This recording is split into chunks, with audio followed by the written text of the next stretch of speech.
for your time. Now let's go over to somebody who also knows California quite well, former Speaker of the House, Kevin McCarthy.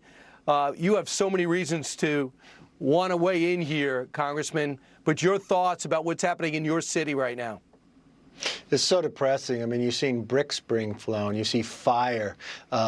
You've watched our leadership from Gavin Newsom to the mayor when it became fires and others. They let people take over these cities. And now they're arguing against. One of the things that hurts the most, if you look at these individuals literally throwing bricks and trying to harm law enforcement just from doing their job.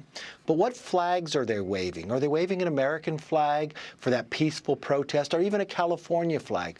These are Mexican flags that are being raised. This is what happens when you have sanctuary cities. This is what happens when you have Gavin Newsom, who not only encourages illegal immigration, he incentivizes it by giving you free health care, but taking away from Californians, but providing it to illegals. And then he allows them to take over cities.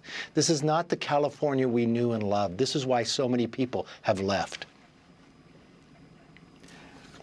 Mr. Speaker, first off, you are seeing a difference. Remember Kenosha in Wisconsin, let it burn. Minnesota, let it burn. That's what happens. People got to blow up some steam. The president this time did not hesitate.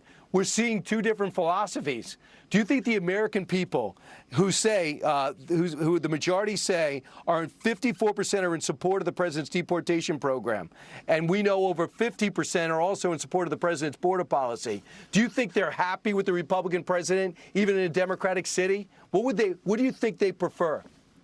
I tell you, they want to see law and order. And when the governor says that this is caused by administration, he's right, just the wrong administration.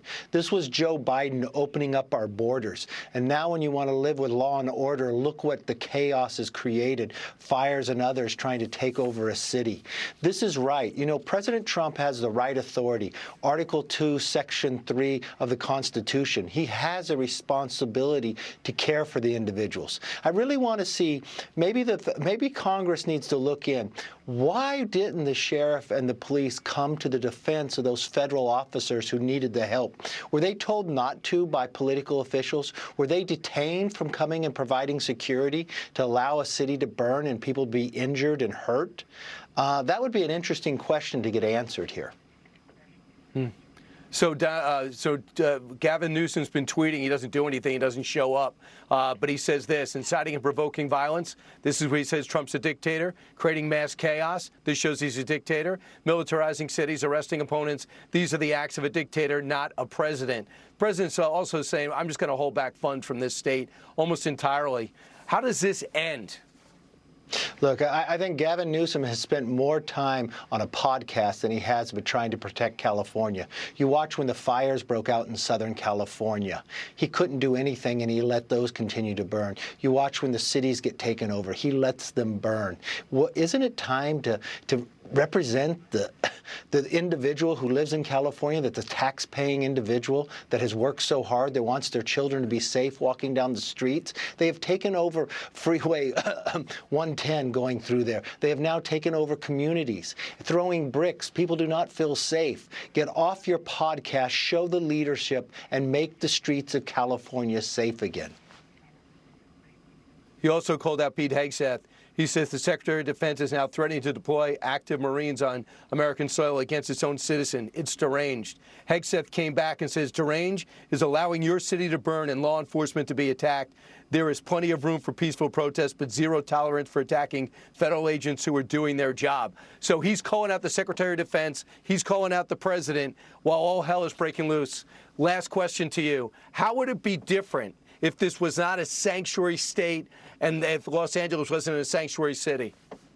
Well, they wouldn't be overrunning the city like they are today. The thing that you would have seen here is a real leader, a real governor would have sat down with the police department and the sheriff, put together an order to get in and protect those streets, not let them burn for 3 days and go on, and wouldn't push the problem to somebody else. You would have had streets that were safe, not run by homelessness, not bricks being delivered to be able to be thrown.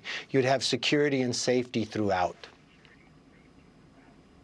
Just no respect for law enforcement. That same attitude of defund the police, that they say that they're over that, they don't believe in that. But time and time again, I don't see any Democrat standing up and saying, I want to get law and order on those streets. Not a word. Thanks so much, Kevin McCarthy. Great to talk to you.